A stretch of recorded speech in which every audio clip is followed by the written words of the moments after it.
السلام علیکم شنوندگان گرامی. داستانی راغون.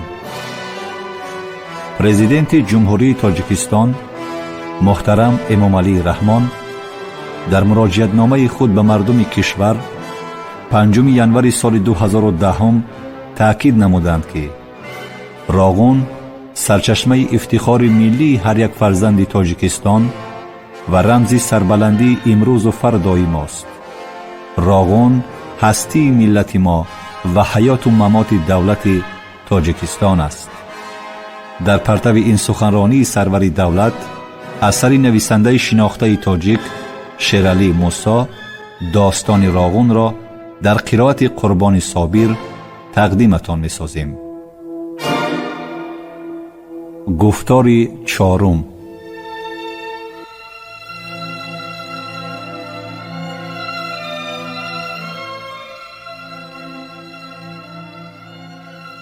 بخت برویم خندید و در مجلس کمیته کمسمالی ساختمان اشتراک نمودم. ترتیب روز مجلس مهم بود. کاتب کمیته کمسمالی معروضه کرد. جوانی تنومند زیبا. گپ درباره تربیه کارگر جوانان رفت. سینی میانه بیناکاران 24 سال. برای همین هم مسئله امروزه مسئله روزمره. تا مجلس با کاتب کمیته کمسمالی شناس شدم.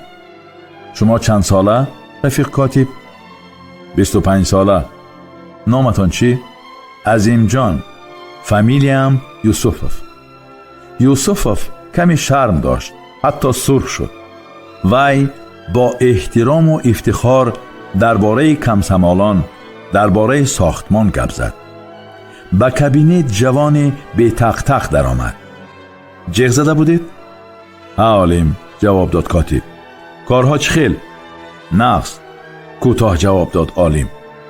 کارهایتان همه وقت تعجیلی البته. همین طور نه؟ ها راستی به سرخاری وقت نمی رسد. حالان که برای مکتوب نویسی به مادر. عالم پشت سرخاری. نه گپ در کجا؟ گپ در همین. جدی گفت کاتب. چه کار میکنیم؟ من گناهگار. عذرخواهانه اقرار شد عالم. قرض فرزندیم را فراموش کردم. فهمیدم. ممکن نی. نه تنها ممکن نی، بلکه حق نداریم. جدی گفت کاتب و بعد افزود. خودی حاضر رفته تلگرام بفرست. ثانی مکتوب می نویسی. خوب راضی شد عالم. تشکر. افزود در آخر کاتب. یکی از روزهای آفتابی بود. وقتی که ختم کننده انستیتوت پلی‌تکنیکی به ساختمان نیروگاه راغون راه خط گرفت و مقصوده جامدانها را جابجا کرد. روز دیگر مسئول کار سیاسی استای جوان یوسفوف اولین مشغولیت را با کارگر جوانان گذراند. وی به مشغولیت تمام روز تیاری دیده بود. مثالها، فکت و رقمها آورد. درباره قهرمانانی زمینهای نوکارم و سیبیر گپ زد و وقتی که در آخر صحبت یک کارگر دست برداشت خیلی فخر کرد. کارگر جدی گفت در خوابگاه ما تلویزیون نیست. دیگر پرسید کی سچاق می شود؟ دل یوسفوف ته نشست و ابرو چین کرد. درباره چیزهای محتشم گپ زدند و آنها از چیزهای میده چویده سوال می دهند. ولی خود را نگاه داشت. باز سوال هست؟ مگر مود است؟ چی مود؟ نفهمید یوسفوف. سوال. اول به یک تا 8 جواب گویید، ثانی سوال دهیم. خیر. یوسفوف به نزد کاتب پرتگام در آمد. انا همین خیل. صحبت برار نکرد. گفت خیلی دشوار. اکنون کارگر تا تلویزیون نبیند و با سچاق نو سر و رویش را تازه نکند به وی اخبار سیاسی لازم نیست. یارمتف تبسم شیرین نمود و بعد گفت میبینم که از دشواری نخستین روح افتاده شده. کاتب پرتگام او را نصیحت کرد. از تجربه خود گپ زد. مثالها آورد. بعد از این یوسفوف در 2 سال خیلی پیش رفت. جانشین سردار منطقه، کاتب کمیته کمسمالی.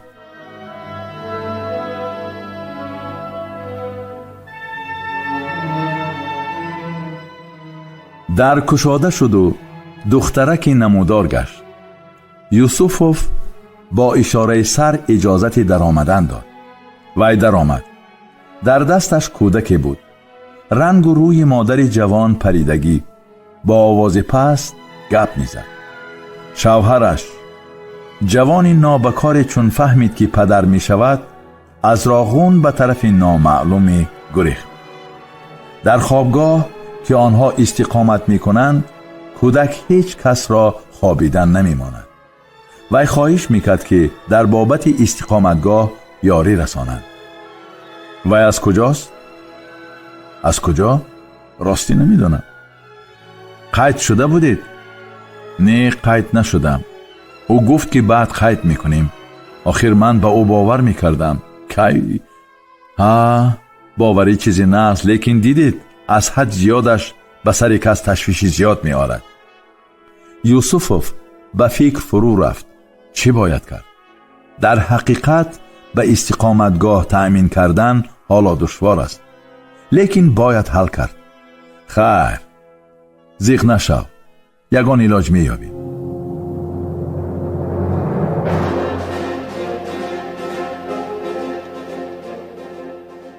معروضه خوب سرشار مثال ها، فکت و مقایسه ها بود و همه این مسئله ها را در بر می گرفت. وقتی که کاتب معروضه را تمام کرد، نماینده کمیته کمسمالی ناحیه که در مجلس اشتراک می نمود پرسید: شما گفتید که اسلوب کار راهبران تشکیلات و کاتبان بیوراهای کمسمالی در روند تربیت کارگر جوانان باید فعالانه باشد. این را چه خیل فهمیدن ممکن؟ یوسفوف به حاضران نگریست. نگاهش به استا عزمیدین رضایف افتید. در دل گفت: شاید درباره رضایف گپ زنم. کاتب اولین قدم‌های رضایف را در ساختمان در یاد دارد. کاربردکنی، جدیت و فروتنی او چشم رس بود. محض همین صفت‌ها بودند که کاتب اندیشه راند. چرا متخصص جوان را به اداره کنی مستقلانه منطقه ساختمان تیار نکنیم؟ بسیاری ها دست افشاندند. رضایف منطقه را مستقلانه اداره می کند. ولی کاتب در گپش ایستاد. قرار داد که رضایف را شخصا تیار می کند. رضایف کمسارگ گروه انتخاب شد و بعد از 1 سال او عضو بیورای کمسمالی بود. وقتی که به متخصص جوان در حل این یا آن مسئله یاری لازم می شد، یوسفوف وقتش را دریغ نمی داشت.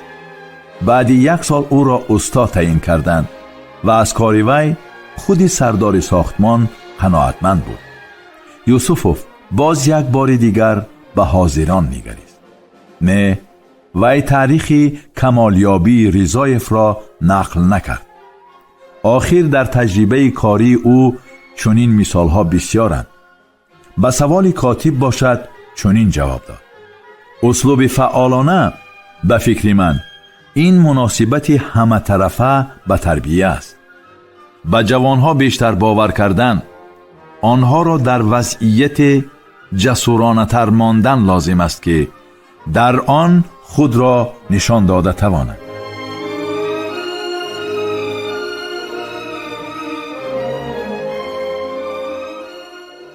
پس از مجلس به بیرون برآمده انتظار برهان شدیم. لحظه ای نگذشته بود که ماشینی سبکروی پدیدار گردید و نزد ما ایستاد. از آن برهان برآمده ما را به ماشین تکلیف کرد. رفتیم. با کجا؟ آخر من به شما موضع از همه اساسی سربند آینده را نشان ندادم. همراه برهان عظیمجان ویکتور لایس و کارگری جوان ویرا در کنار وخش ایستاده ایم. میشنوید؟ پستکک میپرسید ویرا. چرا؟ ناله را. ناله را؟ وخش می نالد. لجامش که به دست توست البته می نالد. با خوشحالی گفت لیث. ما به دریا می نگریم. آن سر به ساحل زده به پیش جاری است. گویا به انسان سر فراوردن نمی خواهد. در حقیقت وحش همین طور پرغرور است، ولی غروری وی در پیش ذکاوت آدمان هیچ است. 70 کیلومتر پایانتری راغون در دره پل سنگین مجرای دریا را تغییر داده نیروگاهی عظیم نارک بنیاد کرده شد. در آنجا خلق تاجیک با همراه هزاران راد مردانی گوناگون میلت زمان به وحش لجام زدند.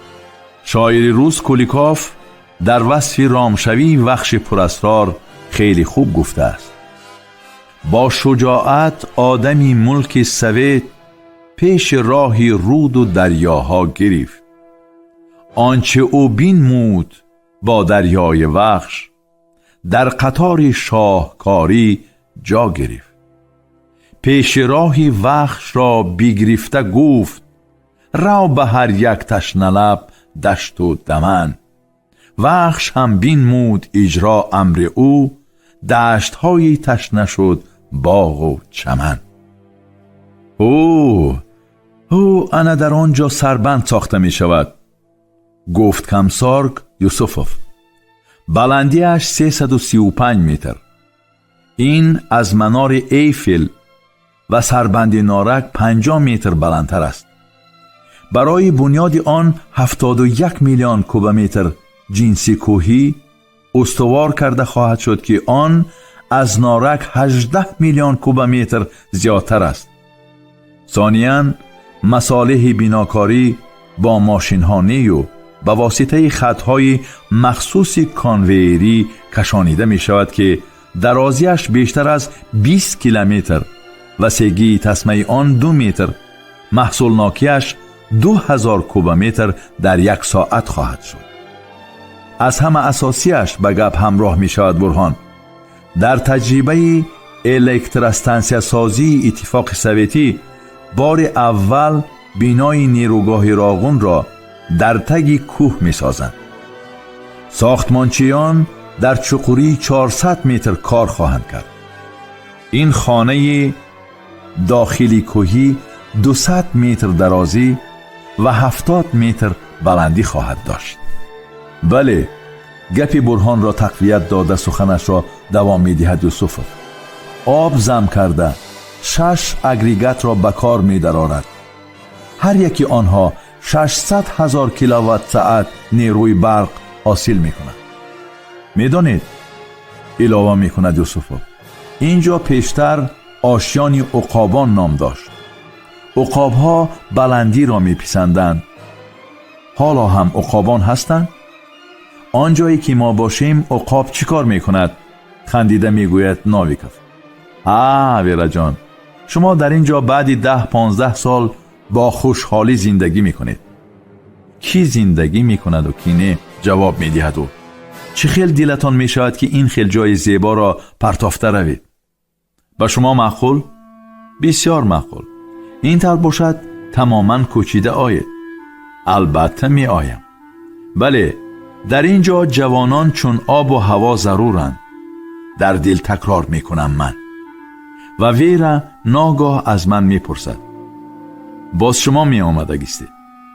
حتما به تشکیلات های دخلدار می دراییم، آنها را به کار می اندازیم. آخر حاضر کار شما از بحر قطره است.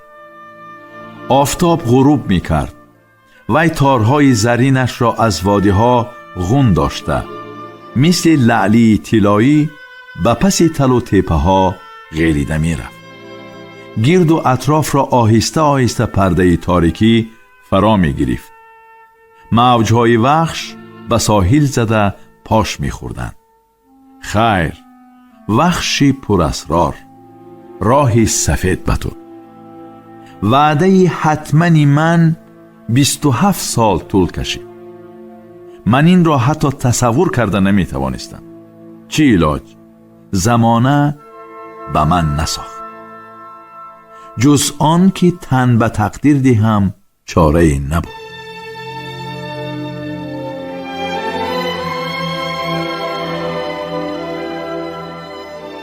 نظر به تاریخ.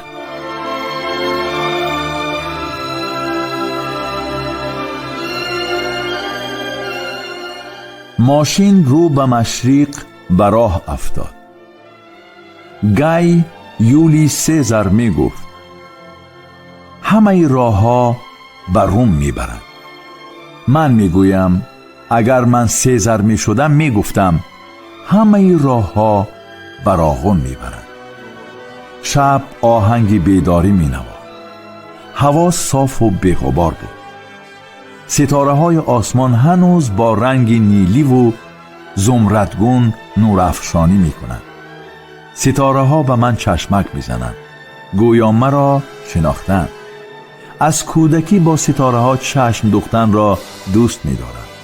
ساعت های دراز تماشا می کردم ستاره ها را. پدرم می گفت که هر یک ستاره علامت و حرف روزگار است و با احساس اضطراب شیرین اندیشیدم از من نرنجید، مرا ببخشید، آخر فرصت ندارم، به سوی ستاره بزرگ شتاب دارم. آره، عجایب ها؟ عجایب، خیلی عجایب. ولی الان با تمام هستیم آن را می بینم. شاید انگارید همه سراب است و رؤیا؟ نه، نه، هزار بار نه. بی یگان شک و شبهه راغون ستاره است بزرگ و من نفس جانفزای گرمش را احساس می کنم. نورش سراپای وجودم را فرا می گیرد و پنجه گیرای سعادت می فشارد. قلبم خوشحالی از آن دارد که بعد سالهای مدیدی جدایی عاقبت به دیدار راغون می رسم. پس این کوههای برفی نیروگاهی بنیاد می شود که مثل خودشان عظیم است. چه خوب که روزهای سیاه راغون پشت سر گشت. اکنون پیش چشمانم زندگی دیگر جلوه می زند. همینک نوری حیات دیگر را می بینم. اما ما تا حال راغون را قسمت نکرده ایم. ما در نزد این انشاءات بزرگ قرضدار هستیم. هنوز ستارگان چشمک می زنند. صداها با هم می آمدند. تا به نیروگاه راغون راه مثل افسانه شیرین دور و دراز است. طول آن 116 کیلومتر را تشکیل می دهد. چند پیش کاروانی ماشین های پر اقتدار که زیاده از 100 عدد بودند با همین راه به راغون رفتند. آن افسانه را می ماند ولی حقیقت بود، حقیقت شیرین. ما هم با همان راه سوی راغون می رویم.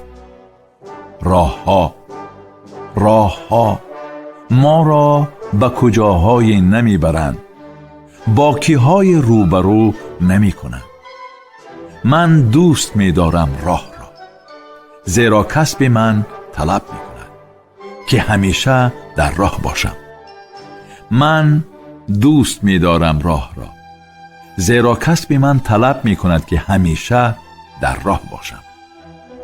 ای راه به پا ز قافله خود حکایه کن، ای پا به ره ز آبیله خود حکایه کن. محض راه برایم امکانیت بیشتری می دهد که با خود در گفتگو باشم و اندیشه هایم را، خاطره هایم را از نو زنده گردانم، احیا نمایم، پیشین نظر آرم. راه ها نه تنها همه منطقه ها را بلکه مرزها و دلها را نیز به هم می پیوندد و مرا نیز به گذشته پیوست و شکر خدا را. این همه یک لحظه بود. بله، لحظه. همین یک لحظه کوچک امکانیت درک کردن و دانستن می دهد و تقاضا می کند گذشته را باید دانست. دانشمند نیز پند می دهد. دنیا گذران است و گذر باید کرد. 100 شکری همین شام و سحر باید کرد. خواهی که چو رود روز و شب پیش روی، چون موج نظر به پشت سر باید کرد.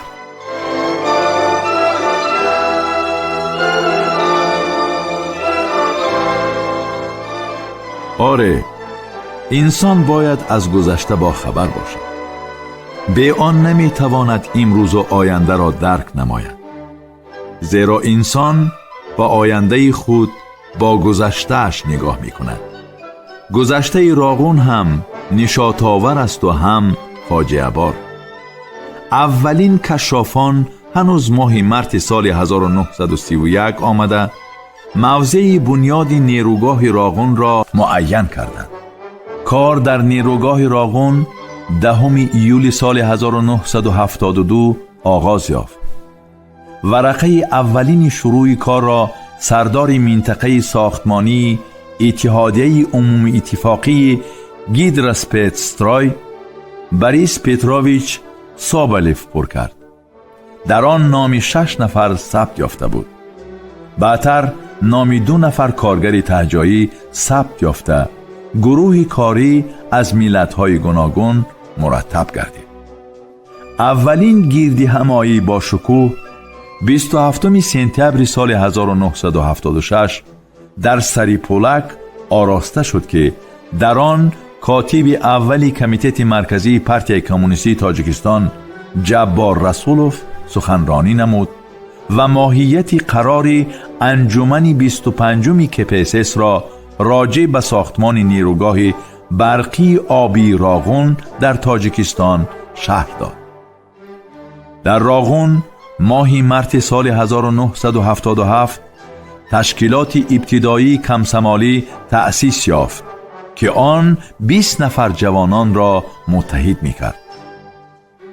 کمیته مرکزی ویلکسم 25 ژانویه سال 1982 نیروگاه راغون را ساختمانی عمومی اتفاقی ضربدار کمسمالی اعلان کرد. اولین محفل مشورتی کارخانه‌های همجوار در دایره استافته کارگری 9 دکبر سال 1986 برپا گردید. پرزیدیوم شورای عالی رئیس تاجیکستان 22 ژانویه سال 1987 درباره تأسیس کمیته تشکیلی شهر راغون قرار قبول کرد. 2 اپریل سال 1987 سابق رئیس حکومت شهر نارک یحیی خان میرفاضلوف رئیس این کمیته انتخاب شد.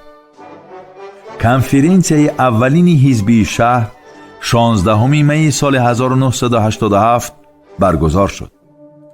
راهبران حزبی شهر راغون انتخاب گردیدند. توریکوف کاتب یکم، شراف‌الدینوف کاتب دوم، نفیقوه کاتب سیوم حزب انتخاب شدند. پیش مجرای دریای وخش 28 دکبر سال 1987 بسته شد. کارهای ساختمانی با سرعت ادامه داشتند. آدمان در خیمه ها می زیستند. بعدها شهرچه کارگران ساخته شد. زندگی در راغون جوش زد. بیشتر از 6000 کارگر در راه سازی و تونل سازی شرکت داشتند. مقیاس کار برای آن سالها قیاس نشونده بود. بنابر آن همه را در حیرت می گذاشت. اقتدار نیروگاه 3600 میگاوات معین شده بود. بلندی سربند 335 متر را تشکیل می داد که بلندترین سربند در جهان حساب می شد. در طول 6 سال زیاده از 40 کیلومتر نقب و بلندی 49 متر سربند ساخته شد.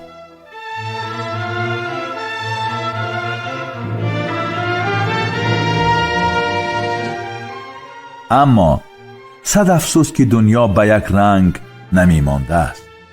آخر چی می دانستند که زندگی چی پیچ و خمهایی دارد؟ چرخ فلک در حرکت است. اطراف راغون شور و قیام خست.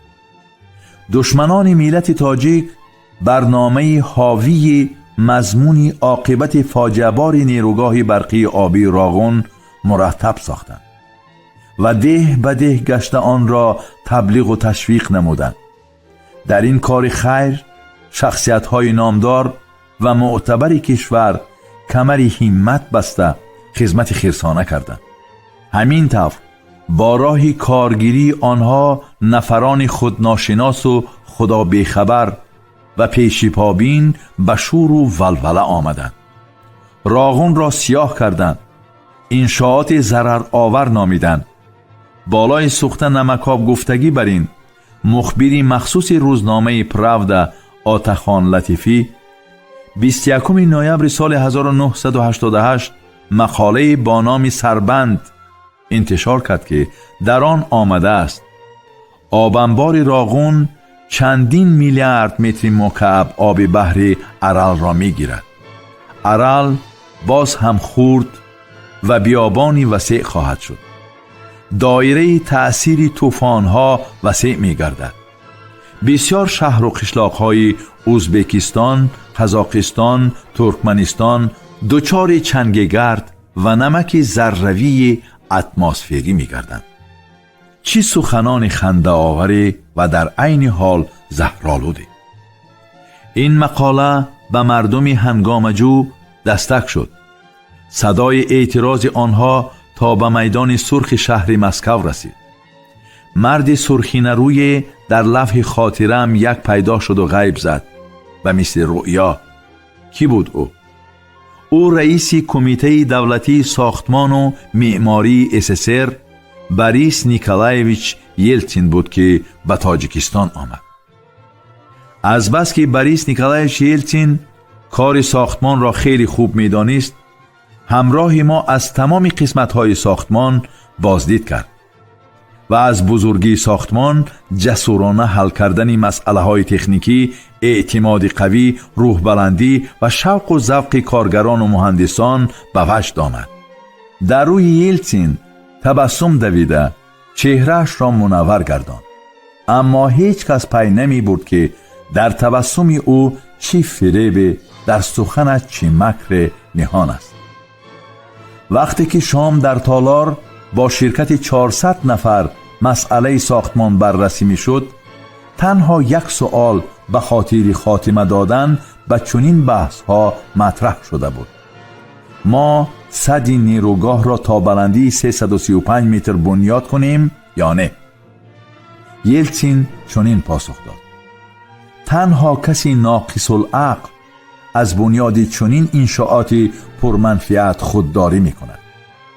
این بزرگترین نیروگاه پر اقتدار و کم مصرف می باشد.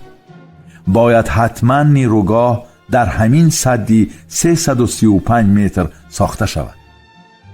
از موج قرصه قریب بامپوش تالار به هوا خسته بود. نه خوب کو؟ تبسم گرد لبان ساوچنکوف شکفت. اکنون دلش پر از شوق بود و شور که می گفت پای قدمش می کند.